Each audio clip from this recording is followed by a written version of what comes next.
நம்மள பல பேரும் பிஎஸ்என்எல் இப்போ யூஸ் பண்ணிட்டு இருப்போம். ஆனாலும் பிஎஸ்என்எல்ல இன்னொரு வகையான ஆப் இருக்கு. அதாவது பிஎஸ்என்எல்லோட செல்ஃப் கேர் இல்லாம இன்னொரு தரப்பட்ட ஆப்பும் இருக்கு. இந்த ஆப்லயும் பல விஷயங்களை உங்களால செய்ய முடியும். ஆனாலும் ஏன் அது பிரபலமாகல அப்படிங்கிறத பார்க்க போறோம். அது மட்டும் இல்லாம அந்த ஆப்ல என்னெல்லாம் அடிஷனல் ஃபீச்சர் இருக்கு அப்படிங்கிற பத்தியும் இந்த வீடியோல ஃபுல் ஃபிளெஜ்ஜா பார்க்க போறோம். வாங்க வீடியோக்குள்ள போலாம். வீடியோ செம்ம இன்ட்ரெஸ்டிங்காக இருக்க போகுது. மை பிஎஸ்என்எல் ஆப் தான் நம்ம நார்மலாக யூஸ் பண்ணிட்டு இருப்போம். பட் அதுக்கு முன்னாடியே வந்த ஒரு ஆப் இருக்கு. அந்த ஆப் பற்றி இந்த வீடியோவில் ஃபுல் ஃபிளெஜ்ஜாக பார்த்தலாம். ரெண்டுக்கு உண்டான சின்ன கம்பேரிஷனும் பார்த்துடலாம். ஸோ எல்லாருக்குமே தெரியும் பிஎஸ்என்எல்லோட செல்ஃப் கேர் தான் இப்போ வந்து நார்மலாக எல்லாமே ஜென்ரலைஸாக யூஸ் பண்ணிட்டு இருக்காங்க.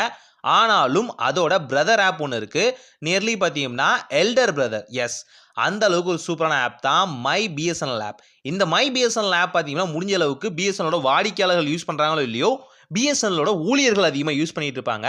இந்த ஆப்ல நம்பர் கொடுத்தும் போலாம். நான் உங்களுக்கு ஜென்ரலாக ஸ்கிப் பண்ணி காமிக்கிறேன். இதில் நம்பர் கொடுக்கறனால என்ன அட்வான்டேஜ் அப்படிங்கிறதையும் இந்த வீடியோவில் நான் சொல்கிறேன். ஸோ இதில் பார்த்தீங்கன்னா ஏகப்பட்ட விஷயங்களை பண்ணலாம். நிறைய